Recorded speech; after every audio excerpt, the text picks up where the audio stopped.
Welcome to my channel. Today I'll show you how to fix iPhone overheating issues step by step.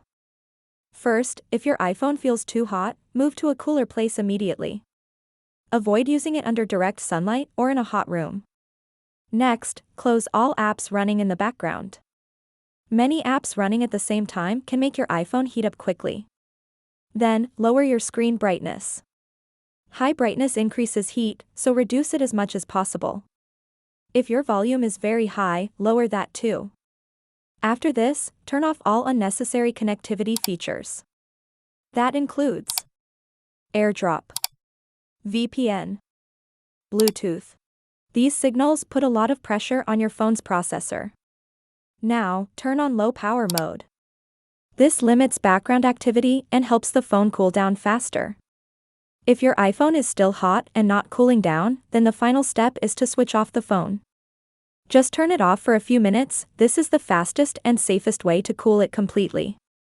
And that's it. If you found this video helpful, don't forget to like, subscribe, and share.